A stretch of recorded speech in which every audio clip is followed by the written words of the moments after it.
Bonjour à tous, c'est Claire. Aujourd'hui, je vais vous faire une vidéo un peu spéciale pour vous présenter la démarche de Jean-Claude Flornoy, qui est une personne qui a énormément travaillé sur le tarot avec la restauration de tarot, dont le tarot Jean Noblet, que je vais utiliser pour expliquer ce pèlerinage des battleurs. Donc, il a fait ce tarot-là, enfin, il en a fait d'autres aussi. Il en a restauré d'autres et il a écrit ce livre-là qui s'appelle donc le pèlerinage des battleurs pour expliquer sa compréhension du tarot. Alors c'est quelqu'un qui est ultra intéressant parce que dans ce livre-là, on a vraiment, comment dire, on a un cheminement et on a oui, un cheminement de vie à travers toutes les cartes du tarot et on a quelque chose bon, d'assez, on va dire, classique au départ et d'assez original ensuite, avec aussi tout un lien avec le compagnonnage, parce que les imagiers du Moyen Âge qui ont donc nous ont transmis euh, génération après génération ces images de tarot, on va dire dit de Marseille, assimilé de Marseille, enfin en tout cas ce style-là de tarot avait un fonctionnement donc de compagnonnage avec un maître qui enseignait et la technique et en même temps la philosophie derrière les images. Donc ça veut dire que les images qui ont été réalisées n'ont pas été réalisées n'importe comment, n'ont pas été copiées comme ça. Il y avait vraiment une signification avec une grande main, une petite main, voilà, les couleurs, etc. Donc j'ai beaucoup aimé sa démarche et j'ai beaucoup aimé son livre et j'avais envie de vous en donner un petit aperçu pour éventuellement vous donner envie de prendre ce livre que moi j'aime beaucoup. Alors ce monsieur est décédé il n'y a pas très longtemps, mais sa femme continue gentiment à partager ce qu'il a réalisé, donc à vendre ses jeux, à vendre son livre. Ça permet donc de conserver en fait tout cet héritage et tout ce travail qui a été fait par ce monsieur passionné et passionnant. Alors, donc moi j'ai bossé sur ce livre-là. Je me suis fait, je vais vous montrer hein, dans mon livre de travail. Voilà, j'ai écrit pas mal de choses. Donc c'est un petit peu le résumé que je vais vous donner. D'ailleurs, je le garde sous les yeux pour pas me mélanger les pinceaux. C'est toujours impressionnant quand on fait une vidéo. Et la première chose que je voulais vous dire, c'est la façon qu'il a de présenter les choses. Donc le pèlerinage des battleurs, c'est surtout un travail sur les majeurs qui décrivent en message codé le chemin de vie d'un individu, de son incarnation à sa libération. Voilà. Alors, ce que nous dit Jean-Claude Flornoy aussi, c'est que le Moyen-Âge chrétien, donc c'est la période où ces tarots ont été réalisés, était une période où les personnes étaient obsédées par la notion de pèlerinage de l'âme. Et on retrouve d'ailleurs à Chartres, dans la cathédrale de Chartres, des statues qui ressemblent énormément au tarot. Donc on va avoir donc ce parallèle. Et en même temps, pendant cette période-là, on avait les images symboliques qui étaient le langage universel, hein, parce que aussi il y avait peu de personnes lettrées. Après, donc, il parle de la Kabbale, puisque souvent on a un lien, et c'est ce que les occultistes du 19e siècle euh, comment dire, sur lesquels ils se sont appuyés. On a cette idée de Kabbale et du tarot qui serait issu de la Kabbale. En fait, d'après Flornoy, c'est pas tout à fait juste parce qu'en fait, la Kabbale, donc elle est issue du livre de la formation qui s'appelle le Sefer Yetzira. Et en fait, il a été écrit à la même époque que le tarot. Ça veut dire que euh, ça n'a pas influencé le tarot parce que le tarot c'est vraiment un héritage chrétien et à l'époque on mélangeait pas, vous étiez soit juif, soit musulman, soit chrétien pouviez pas être influencé par plusieurs religions, ça se faisait pas du tout, vous vous faisiez couper la tête. Donc, il n'y avait pas de circulation dans ce sens-là, mais par contre, les idées, elles circulaient, et c'est par exemple l'idée du nombre 22, l'idée oui, de ce découpage en 22 lettres, là 22 arcanes majeures, c'est quelque chose qui devait avoir un sens et qui a influencé les deux. Et on peut plus regarder ça comme ça que de dire que la Kabbale, donc le judaïsme, a influencé le tarot. Voilà. Alors, donc dans sa présentation du tarot, alors il le découpe pas en famille de 7, il le découpe en famille de 5. C'est-à-dire que, alors je vous montre un peu ça, la façon qu'il a de voir les choses. On va avoir donc le fou qui est en dehors, et puis on va avoir 4 groupes de travail, et avec un 5e qui est la sagesse, donc c'est le monde, c'est l'arrivée à la libération. On va avoir le monde de l'enfance, le monde de l'apprentissage, le monde du compagnonnage et le monde de la maîtrise. Et à partir du moment où on va passer d'abord dans le monde de l'enfance, après dans le monde de l'apprentissage, du compagnonnage, de la maîtrise et après de la sagesse. Moi, ce que j'ai trouvé, c'est que ce travail-là, qui est au début un travail où on va travailler la personnalité, donc plus du développement personnel, après plus une connexion avec le sens, et en fait on monte un peu dans la pyramide de Maslow, pour ceux qui connaissent, et il y a vraiment une inspiration pour le développement et pour pour aider à cheminer sur son chemin de vie, qui est très très intéressante, et en fait j'adore cette présentation. Après, est-ce que c'est exactement ce que les imagiers ont voulu transmettre? J'en sais rien. Et en fait, pour moi, ça n'a pas une énorme importance. Enfin, j'aimerais bien le savoir quand même, mais disons que c'est pas ça qui est important. Ce qui est important, c'est que le travail qui a été fait par Jean-Claude Flornoy, c'est un travail vraiment de qualité, et un travail qui a vraiment une utilité pour l'accompagnement sur le chemin de vie. Vous allez voir, il y a des choses qui sont assez classiques, qui sont plus originales. Il a essayé de lier, surtout au début, notamment l'enfance, de lier en fait cette partie-là à comment les gens vivaient au Moyen-Âge. Et puis après, donc, on passe sur des choses qui sont de plus en plus mystiques. Alors, donc, la première partie, donc l'enfance, c'est subir. L'apprentissage, c'est subir pour avoir. Le compagnonnage, c'est avoir pour agir. Donc, on apprend à avoir pour agir. La maîtrise, avoir pour être, et la sagesse, c'est être pour servir. Et petit à petit, en fait, et c'est ça aussi que j'ai trouvé intéressant, on se détache de la souffrance. C'est-à-dire, à partir du moment où on s'incarne, on accepte de souffrir. C'est-à-dire, dans l'incarnation, il y a le corps émotionnel, c'est le corps émotionnel surtout, un peu le physique aussi, surtout au Moyen-Âge, mais les corps d'incarnation vont souffrir. Et plus on va avancer, moins on va souffrir. Et moi, ça m'intéresse comme chemin.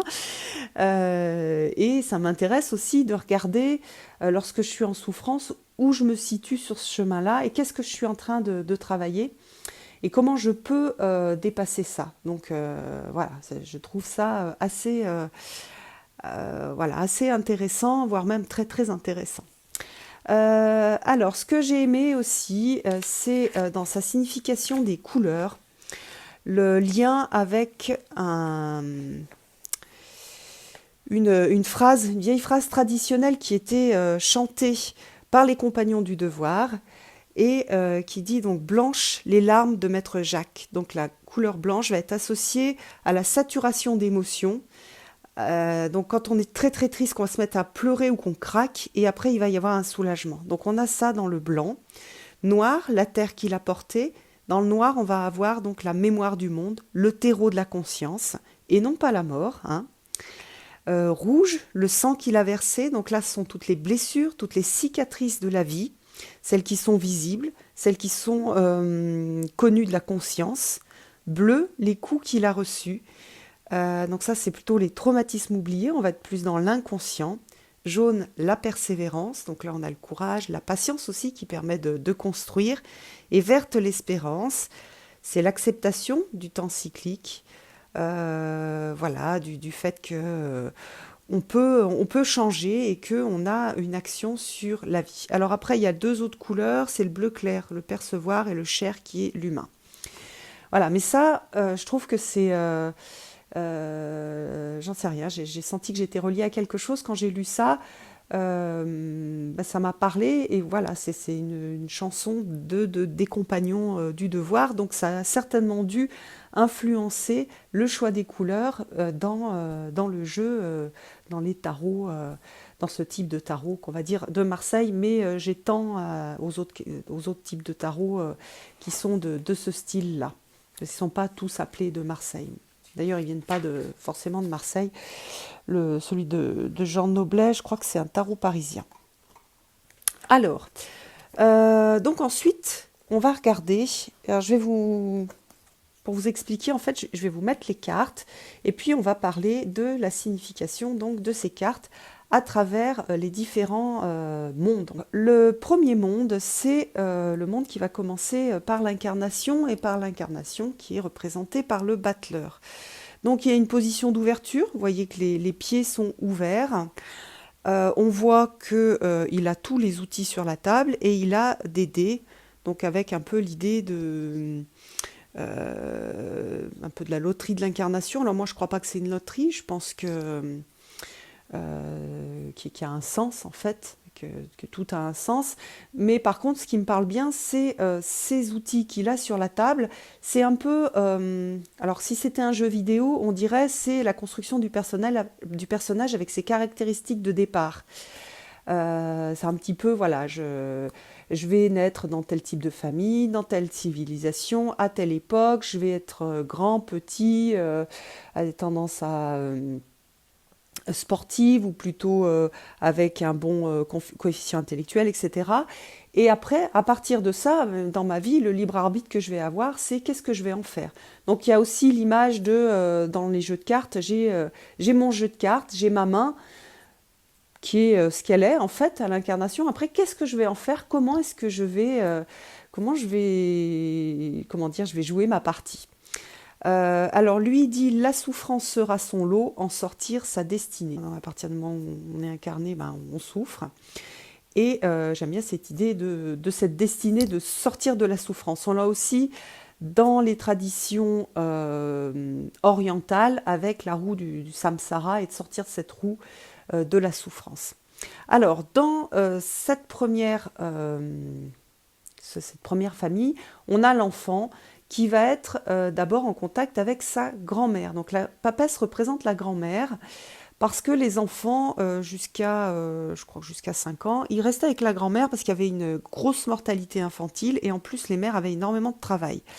Donc la grand-mère, elle est liée à l'élément de la terre, elle va enseigner que tout est vivant en fait. Et elle va inviter à percevoir le monde à travers le corps, la chair.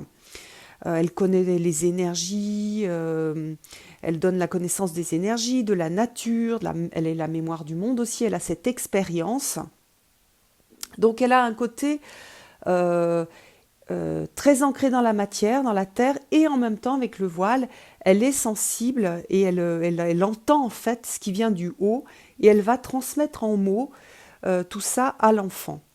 Alors la tiare, on a donc le chemin donc physique, elle va tracer le chemin, nous dit Jean-Claude Fornoy, physique, émotionnel, spirituel à l'enfant.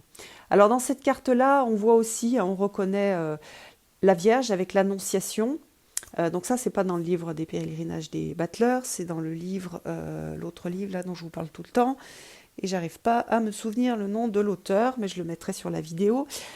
Donc on a une similitude, on a exactement la position de la Vierge lorsqu'on a l'Annonciation, donc des peintures de l'époque du Moyen-Âge. Pour moi, c'est pas gênant, c'est aussi parce que la Vierge, c'est elle qui va porter l'étincelle divine, donc c'est elle qui porte aussi au niveau du physique et des lois de l'incarnation et qui va recevoir l'esprit, le Christ. Donc on a aussi cette notion de terre et d'incarnation. Après, à partir de 5 ans, l'enfant va avec sa mère et là, il va découvrir le monde social. Le monde social, ça va être avec l'impératrice et l'empereur. Au début, c'est l'impératrice qui est liée à l'eau. Alors l'impératrice, c'est la mère, c'est la gardienne du foyer, c'est l'esprit de la famille. Et elle règne sur son monde, hein, on voit. Donc qu'est-ce qu'elle va enseigner? Et ça, c'est hyper intéressant. Elle va enseigner donc tout ce qui est gérer et faire circuler l'argent à l'époque et l'énergie, si on prend au niveau un peu plus large. Donc elle apprend à faire circuler cette énergie, mais à maîtriser cette circulation. C'est-à-dire, on fait circuler, mais on sait ce qu'on fait. Donc voilà, au niveau très très basique, au niveau très incarné, c'est la circulation de l'argent, mais c'est aussi la circulation des énergies de toutes sortes.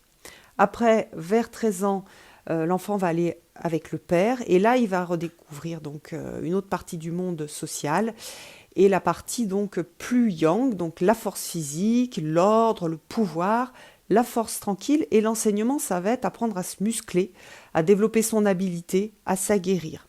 Au niveau intérieur, on va avoir comment protéger, comment mettre sa force au service d'autrui, utiliser donc son intelligence et son intuition au service du cœur. Donc ici, on a comment faire circuler les énergies. Ça, c'est le premier contact avec le monde. Là, comment faire circuler les énergies, comment se mettre au service d'autrui, mettre sa force. Donc on a l'idée de force, mais la mettre au service d'autrui. Voilà, au service du cœur. Et après, on retombe sur quelque chose de spirituel, avec le pape qui est lié à l'air. Et là, le pape, lui, il est détenteur des valeurs de sagesse, d'intériorité, de connaissance des mondes anciens, et représente aussi la bonté. Donc, c'est pas du tout le pape de l'Inquisition, hein, absolument pas. Et il a ce berger il a ce bâton qui est le bâton aussi du berger qui va emmener son peuple vers Dieu. Donc il a plus une énergie de druide qui va diriger, par exemple, hein, au Moyen-Âge, le pape, enfin le religieux allait par exemple diriger des trans collectives dans les constructions, qui d'ailleurs, hein, dans les constructeurs de cathédrales, n'étaient pas du tout, ils étaient très mystiques, mais pas du tout religieux. C'est-à-dire que pour eux, quand ils construisaient une cathédrale, ils construisaient en fait une machine qui était destinée à transmuter les populations. Donc pas du tout un objet de pouvoir, ni un objet de coercition, mais un objet de transmutation. Voilà. Donc lui, il a ça, cette énergie d'enseignement et d'aider à la transmutation. Donc ça, c'est la première partie, c'est la partie de l'enfance où on va construire le corps physique et où on va sentir le nous familial. Donc vous voyez que ici on a la représentation, on va dire qu'on a, on a notre représentation, on représente la personne qui est incarnée, mais ici ce sont toutes les figures qui vont intervenir dans la vie. Donc on a quelque chose qui vient de l'extérieur et ça va permettre de construire le corps physique. Donc on est beaucoup dans le nous familial, dans l'environnement social. Donc ensuite, on passe à la deuxième partie qui est l'apprentissage. Alors l'apprentissage, donc pareil, 5 cartes avec une carte d'entrée et puis 4 cartes de travail. Alors dans l'apprentissage, on va y rentrer par l'amoureux. L'amoureux, c'est le début de l'ouverture du cœur. On passe du nous à je. On essaye de se détacher, donc ça correspond à l'adolescence. C'est aussi un moment où le masculin rencontre le féminin, donc où on va s'ouvrir en fait aux autres. On a l'ouverture du cœur, mais dans le sens cœur personnalité, et on va chercher en fait à retrouver le paradis perdu, l'unification. C'est là où il y a des confusions, où on va chercher l'âme sœur, et où on va la chercher à l'extérieur, alors qu'en fait ce travail il se fait en interne, d'aller rechercher en fait son intégrité intérieure à partir de l'âme. Alors ici on voit euh, le battleur, hein, qui est entre deux femmes, une avec des petites fleurs dans les cheveux, celle à qui on va compter Fleurette, celle qui est sur... justement, on va essayer de retrouver à l'extérieur cette fusion d'origine. Et puis il y a l'autre avec des palmes sur la tête et qui correspond à la sagesse et à la voie de la connaissance. Et donc là, il va y avoir des choix à faire et certainement des expériences aussi à faire pour être sur la voie de la connaissance. Donc en fait, ça veut dire qu'on va avoir la passion, on va avoir comment dire, l'explosion du corps émotionnel pour après revenir sur quelque chose, sur un chemin qui est plus un chemin de sagesse. Alors à l'adolescence, on va passer après à la maîtrise, mais la maîtrise au niveau personnalité, l'individuation, l'indépendance face aux contraintes de la société, etc. C'est celui qui a la maîtrise de sa vie, mais qui est que sur le haut. C'est-à-dire, il y a une sorte, vous voyez, le personnage est coupé en deux, donc on n'a pas une vision sur ce qui est en dessous, c'est-à-dire toutes les forces de l'inconscient. Il y a une complète méconnaissance de ces forces de l'inconscient, voire même une ignorance. Et on est souvent... Dans certains livres, on trouve le mot le roitelet, c'est le petit roi, celui qui pense qu'il est le roi du monde. Donc, dans cette période-là, on va aussi chercher la sagesse. Hein. Chaque fois, c'est un chemin de sagesse avec une maturation petit à petit. C'est les premières réussites qui sont basées donc, sur l'égoïsme, l'orgueil. Voilà, on a besoin de reconnaissance. Hein. Ici, on voit ce besoin de reconnaissance avec ce char. Et c'est le début de la structuration de l'ego. Alors, c'est pas mauvais. On n'est jamais sur quelque chose qui est mauvais. On est sur un chemin où on grandit petit à petit. Aucun de nous n'est un maître de sagesse, donc on n'est pas arrivé à la fin de l'histoire.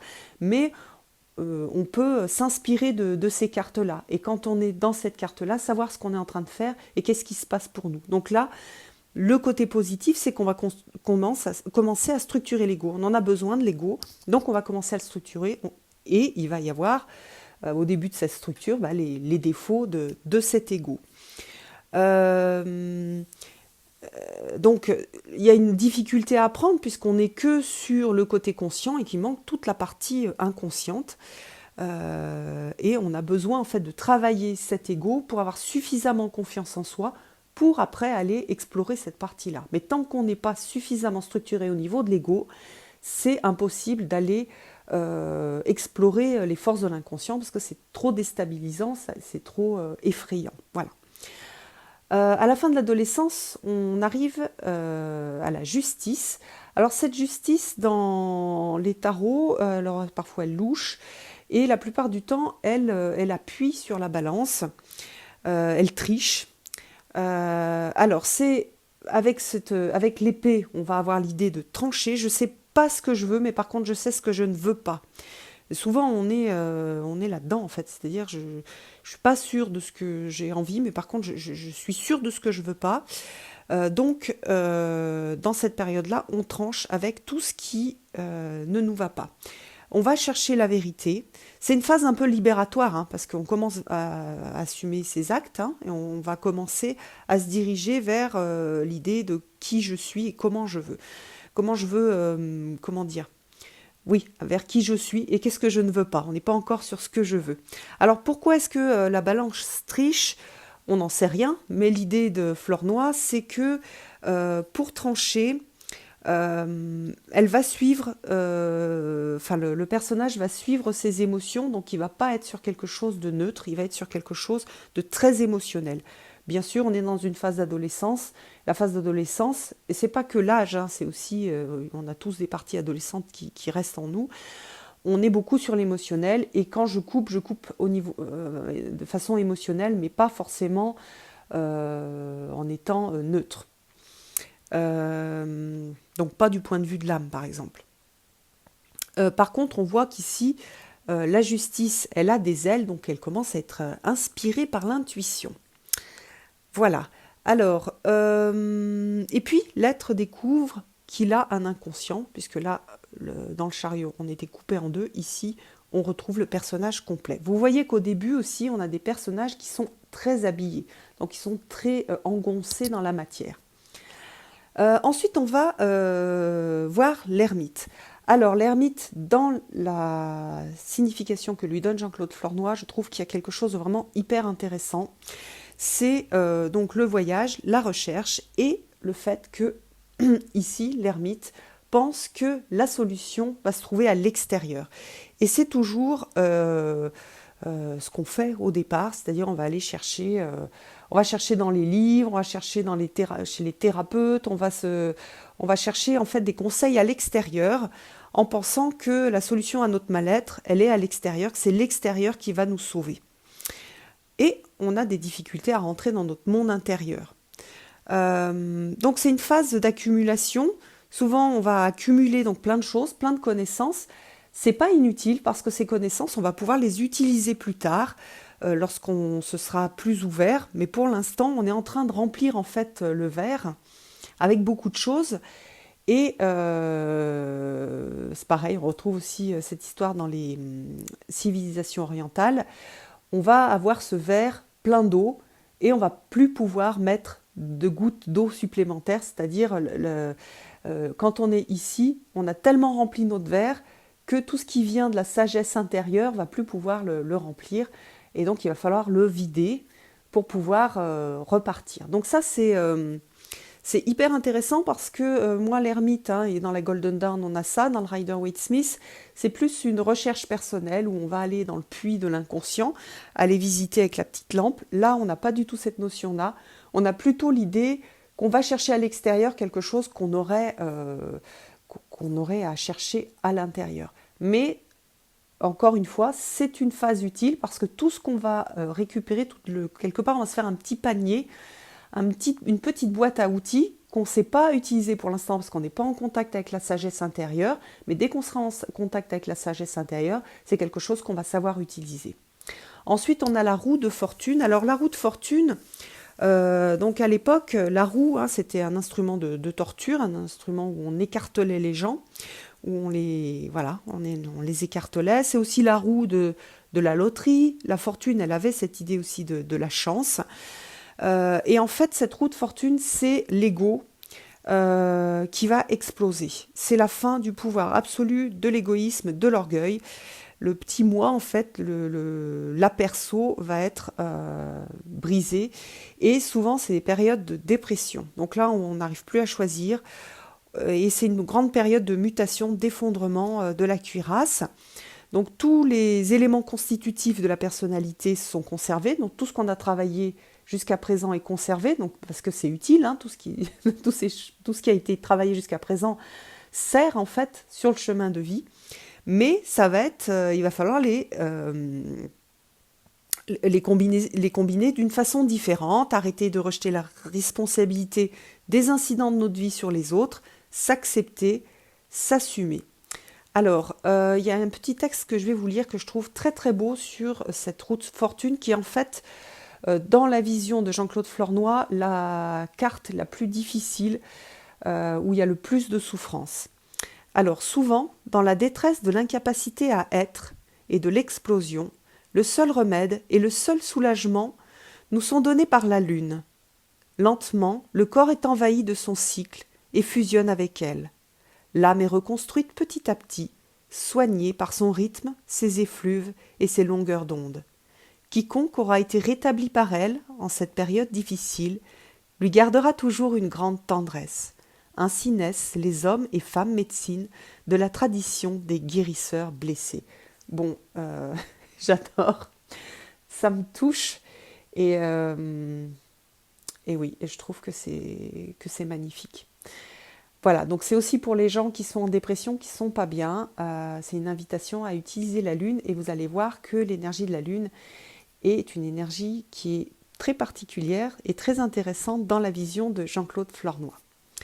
Alors, donc là, on va quitter l'apprentissage, qui est le chemin de l'individuation, le chemin de l'ego, hein, de la construction de l'ego, et on va aller dans le chemin du compagnonnage. Alors, ce chemin de compagnonnage, il est constitué aussi de 5 cartes, et on va y rentrer par la force. Alors, la force, dans la vision de Jean-Claude Flornoy, c'est Bernard Tapie. Alors, peut-être les jeunes, ça ne va pas trop vous parler, mais les gens de ma génération, Bernard Tapie, c'était vraiment le modèle des années 80, de la réussite des années 80. Donc, c'est devenir le fils de ses œuvres, c'est prendre son destin en charge, assumer son vécu. Donc là, on va utiliser l'inconscient, mais l'inconscient va être porteur d'une grande puissance de créativité. Et associé donc au conscient, on va réaliser, on va construire, on va réussir au niveau du travail, de la maison, de la position sociale, de la famille, des enfants. Et il y a une sorte de rage de vivre. L'être va se bâtir intérieurement, mais en construisant matériellement. C'est, comment dire, là, on a besoin de passer par cette phase de réussite extérieure pour pouvoir après passer sur du développement spirituel. Donc voilà, c'est l'image de Bernard Tapie. Alors on n'a pas tous une vie de Bernard Tapie, mais on a besoin de passer par cette réussite voilà, qui est représentée voilà, par cette rage de vivre et cette rage de réussir et de briller et d'avoir en fait dans la société. Donc, dans cette phase de compagnonnage, on va faire du travail dans la matière. Hein. Et les qualités qui sont nécessaires pour réaliser cet apprentissage, donc dans le compagnonnage, c'est le courage, l'obéissance, la persévérance. L'obéissance, c'est respecter les lois. Hein. La persévérance, donc persévérer, la générosité, l'humilité et le sens des responsabilités. Donc on a ces valeurs-là à comment dire à mettre en œuvre pour passer cette porte-là, on va dire. Et ici, donc on a, que vous allez me dire quel est le lien avec la femme et ici c'est un ours, hein, parce qu'on n'avait pas encore offert à Louis XIV des lions, mais après dans les jeux d'après, la force était représentée par les lions. Donc l'animal le plus sauvage, c'était l'ours à l'époque. Donc là, on a une femme qui est victorieuse sur la force brute, sauvage et bestiale. Et pour réussir ce passage, donc il faut des qualités féminines, c'est-à-dire de l'organisation, de la ruse, de l'intuition, du pragmatisme, de l'habilité, de la vitesse d'adaptation aussi. Donc on va avoir donc ce féminin aussi qui va aider à réussir. C'est-à-dire on voit bien, hein, des gens comme Bernard Tapie, ils avaient énormément de feeling et d'intuition pour savoir qu'est-ce qui allait marcher, comment est-ce qu'ils pouvaient faire de l'argent. Je ne dis pas que c'était moral, hein, mais voilà, il avait cette idée-là. Pour que l'évolution elle se poursuive, il faut passer à d'autres objectifs et changer de regard sur le monde, c'est-à-dire de passer de « je vais agir pour avoir des choses », non, je vais chercher à avoir des choses, à plutôt être dans avoir quelque chose en moi pour agir à partir de cet avoir. Et c'est là où on passe au niveau du pendu. Et le pendu, il dit que il appelle ça l'arcane de la chevalerie céleste. Je vous le dis parce que je trouve ça très beau. Je suis pas forcément hyper claire avec cette notion-là, mais disons que dans le pendu, on a la redécouverte du corps, des émotions qui sont reconnues pour ce qu'elles sont, c'est-à-dire une composante de l'être. Et c'est le début de l'intériorisation. Alors il donne l'exemple aussi de Bernard Tapie, qui d'un coup s'est retrouvé à... il a perdu, hein, il a perdu des sociétés, il a eu des soucis, pas mal de soucis, et il a redécouvert aussi ses émotions et sa capacité à les exprimer à travers l'art. Donc on l'a retrouvé dans le théâtre et dans le cinéma. Donc pendant ce pendu là, ce pendu d'ailleurs très souvent il a aussi des pièces qui sortent de ses poches, et c'est le début de l'intériorisation. Donc c'est différent de la roue de fortune, hein, parce que là on n'est plus dans le subir, on est plus dans le bilan émotionnel. dans la reconnaissance des émotions et pas dans la dépression. Et là, donc la grande différence, c'est justement le fait de ne pas subir. Donc la conscience accompagne le processus. On se regarde vivre ce processus. Après, on va passer dans la carte de la mort. Alors souvent on dit oui, mais avant la carte de la mort, c'était pas écrit. En fait, c'est qu'à partir, enfin, au début du tarot, la mort était écrite. Après, on est passé dans un siècle un peu psychomagique où on pensait que juste de dire le mot la mort, ça allait la provoquer, donc ça a été enlevé des cartes. Mais à l'origine, on avait sur les premiers, donc sur celui-là qui est le plus ancien qui nous est arrivé, on avait bien la mort qui était écrite. Alors ici, la mort, elle est très différente de la façon de voir classique que j'avais vue jusqu'à présent, parce que là, euh, on a mis donc les émotions à niveau, hein, on est en contact avec ces émotions et on va descendre dans l'âme mémoire. Elle est hyper intéressante cette carte. C'est pas une carte de mort, c'est au contraire, c'est une carte de souvenir. Je vais aller supprimer les traumas profonds, les traumatismes profonds, pour aller récupérer l'énergie qui est accumulée et qui est bloquée dans les nœuds. Donc on va aller chercher les traumatismes de notre vie, de notre enfance, même de notre vie après, de notre adolescence, de notre vie d'adulte, et on va aller voir tous les blocages. Donc là, il y a un travail qui est psychologique, qui est un travail de l'inconscient. C'est aussi, et ça c'est hyper intéressant, une carte d'aller voir aussi les origines des blocages dans les vies antérieures. Donc on va aller, comme on voit ici, plonger dans notre charnier intérieur. Voilà, tout ce qui est en train de pourrir à l'intérieur et qui nous prend de l'énergie. Et c'est ce qu'on voit ici sur cette carte. Et c'est pour ça que le sol est noir. Si vous vous souvenez de ce que je vous ai dit, c'est marqué noir, la terre qu'il a portée. Donc c'est la mémoire du monde, le terreau de la conscience. Alors ce travail-là, c'est un travail qui est fait accompagné. C'est-à-dire c'est un travail qui est difficile à faire seul. C'est un travail à faire, donc accompagné avec un thérapeute, avec un druide, enfin peu importe, un chaman. Donc c'est selon selon les traditions, on va avoir des façons différentes de le faire, mais c'est quelque chose qui se fait accompagner par un sage, par quelqu'un qui va, un sage entre guillemets, un thérapeute, c'est pas toujours sage de partout, pas toujours sage, oui, à tous les niveaux. Voilà, on n'est pas seul, on va le faire avec quelqu'un. On arrive après à la tempérance.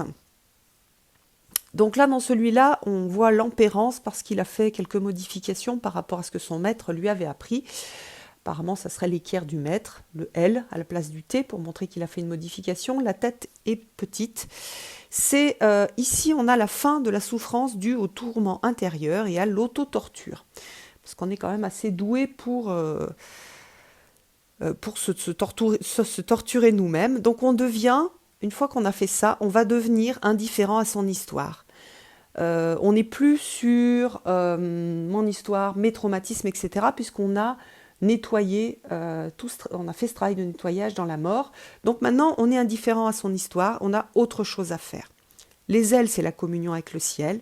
C'est le premier échelon de percevoir le ciel, de percevoir la connaissance directe, donc moi j'appelle ça la sagesse intérieure, et l'énergie circule entre le conscient et l'inconscient, même si la compréhension du vécu est limitée, hein, c'est pour ça qu'il lui a mis une petite tête. Alors donc les cadeaux de la tempérance sont la fin relative de la souffrance intérieure, puisqu'on a fait ce travail précédemment, la confiance en soi, on va dire, qui arrive à un niveau, on va dire, minimal, qui permet d'apporter une certaine solidité, même s'il reste des doutes, une capacité à agir dans la matière, même si elle est inconsciente, et la capacité à entrer en connaissance directe. Alors souvent c'est flou, c'est chargé d'affect, mais quand même c'est efficace. Donc c'est ce que j'appelle, moi, la sagesse, c'est la capacité à rentrer en contact avec sa sagesse intérieure. Ensuite, donc, on a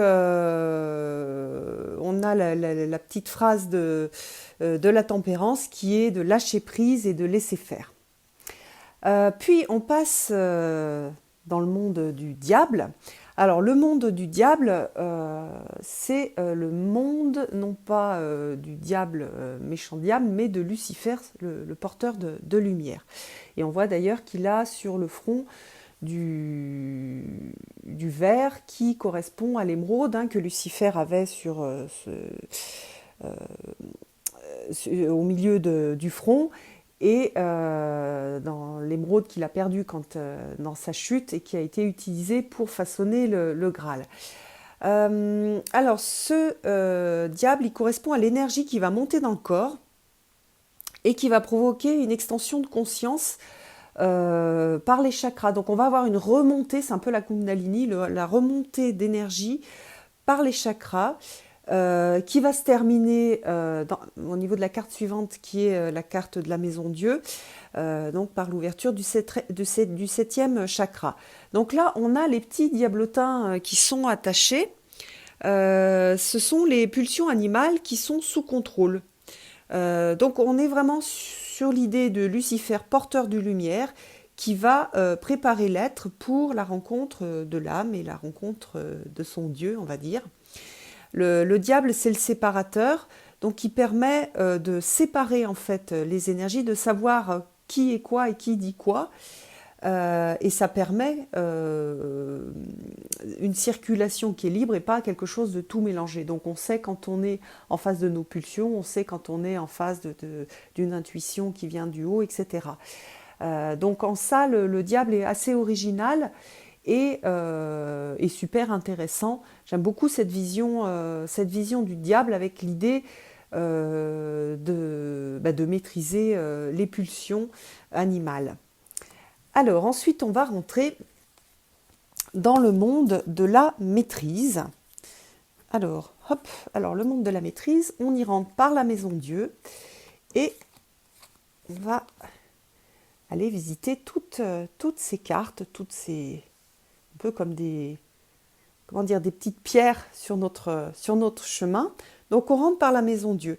La maison Dieu qui est la tour. Et dans cette tour, ce que l'on voit, ce n'est pas un éclair qui vient briser la tour, mais c'est une montée d'énergie qui va jusqu'au soleil qui représente la divinité. Donc en fait, on va vivre l'électrochoc du contact avec la source originelle, avec l'esprit avec un E majuscule. Et donc, on va ressentir le plaisir de se sentir être, le plaisir d'être et dans l'incarnation et en contact avec l'âme. Donc en fait, dans cette carte-là, on a la remise à sa place du moi tyrannique. La flamme, elle va jaillir de l'intérieur, donc elle est remontée pendant la carte du diable, elle a réaligné les chakras, elle a fait circuler les différentes énergies au niveau des chakras. Donc dans le livre, on a l'explication des troubles que l'on peut avoir selon où l'énergie est bloquée. Là, on arrive jusqu'au 7e, et au 7e chakra, on a cette connexion avec le haut. Donc c'est la conscience qui est propulsée vers la lumière, c'est l'expérience de l'éveil. Donc l'inconscient n'est plus en pilotage automatique pour réparer les erreurs du conscient, il devient un allié. Donc là on a allié le conscient et l'inconscient. C'est pas toujours compris mais c'est relativement fiable et on n'a plus peur de la mort parce qu'on a la certitude de cette conscience unifiée. Cette carte elle peut aussi représenter certaines expériences de mort, en fait, les personnes qui font des NDE, comment ça se dit en français, donc des morts qui sont morts et qui reviennent transformés. Donc on a cette idée on a contacté quelque chose vraiment en direct et ça transforme complètement notre vie. Donc là on est vraiment, plus on avance dans les cartes, moins on est dans la souffrance, plus on est vers l'émerveillement de la vie, plus on va aussi vers ces ressentis mystiques, comme on a certaines personnes mystiques qui prennent juste du plaisir à ressentir la vie. Une fois qu'on est passé par cette maison Dieu, on va visiter la carte de l'étoile.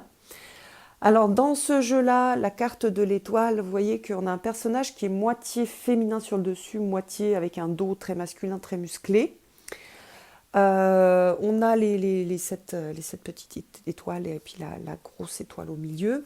Donc là, on a une femme nue. Vous voyez que c'est plus on avance dans les cartes de tarot, plus les personnages sont dénudés, plus ils sont proches de leur vérité et ils se montrent tels qu'ils sont. Donc là, elle se laisse regarder telle qu'elle est, elle ne cache rien.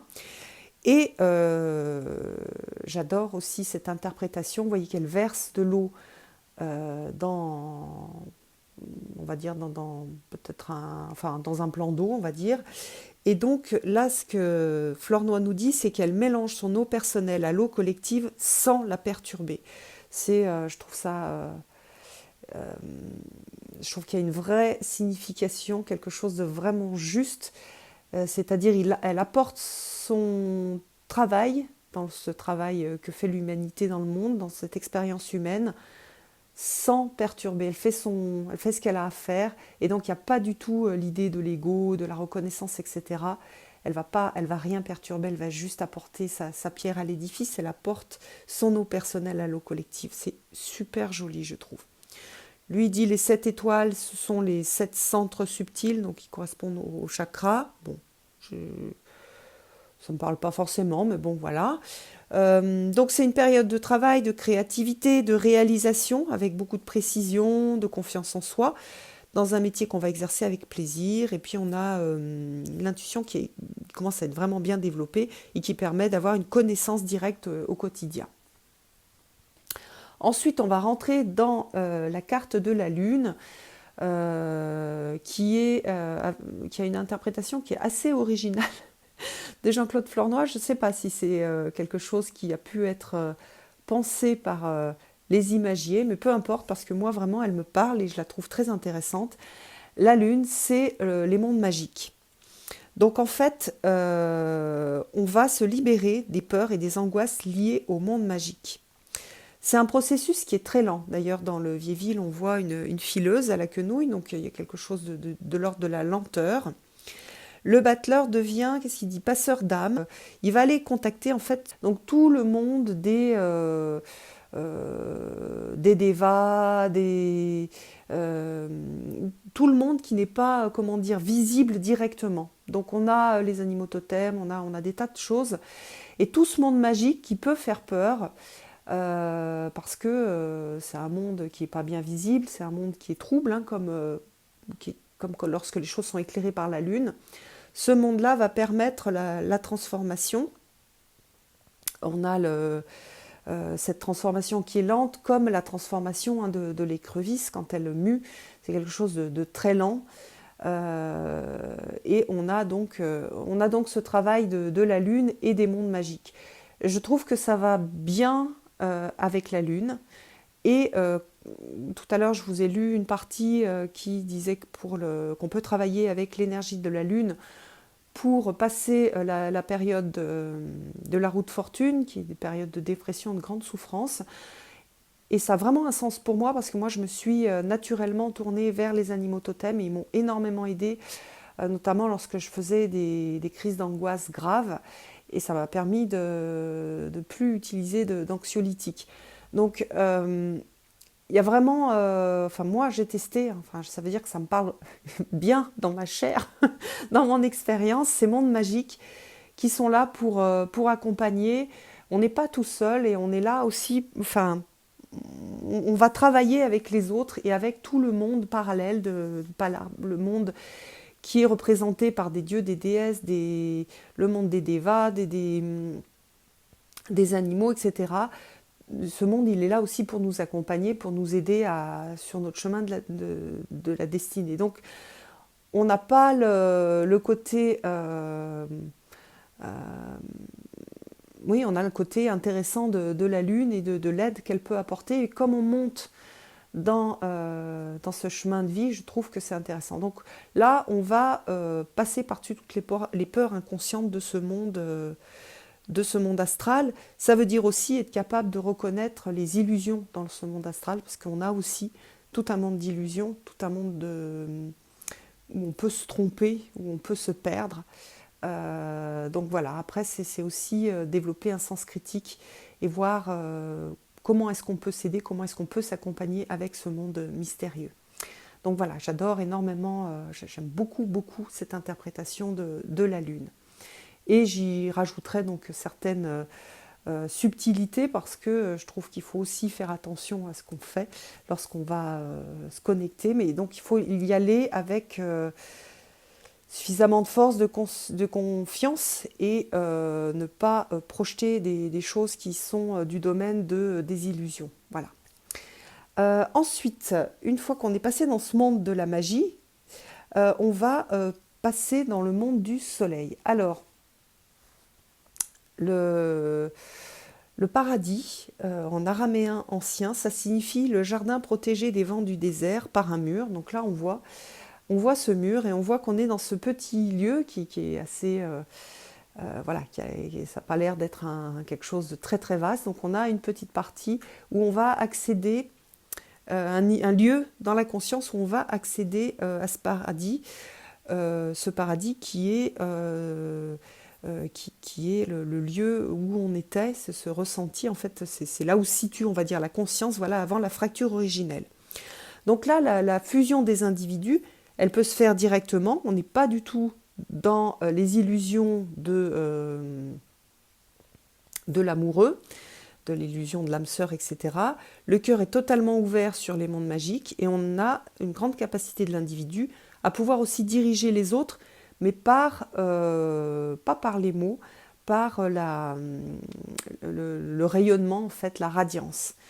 Donc là, l'inconscient, il est devenu transparent, manifeste. On n'est pas comme dans l'arcane du pendu, on a plus quelque chose au niveau matériel, mais on est sur un plan plus spirituel. Donc voilà, la transmission intérieure, nous dit Jean-Claude Flornoy, se fait sur un mode non verbal, c'est par irradiation, et le soleil, c'est la finalisation des processus de transmission pour les personnes qui se sont coupées de leurs émotions et qui ont commencé leur travail avec le pendu. Donc transmission des informations, des émotions. C'est aussi la fin du processus de guérison pour les personnes qui étaient dans le subir et qui avaient donc cette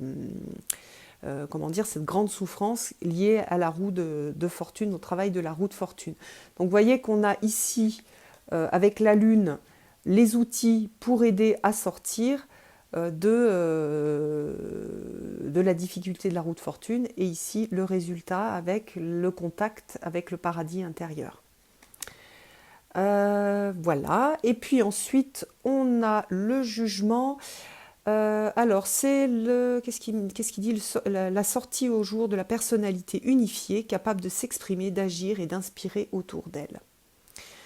Bon, c'était pas, j'ai pas trouvé que c'était la carte qui était la mieux exprimée, mais on voit que là il y a la montée du personnage vers la lumière. Ça c'est vraiment la carte du jugement dernier. Donc on a cet appel vers la lumière pour moi. Donc ça ne change pas trop l'interprétation de la carte. Et puis ensuite, le dernier monde, c'est le monde. C'est le monde.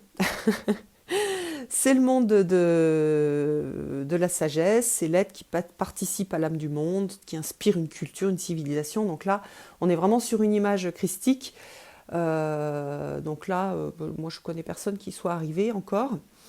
On a ce Christ en majesté qu'on retrouve énormément dans les peintures de l'époque.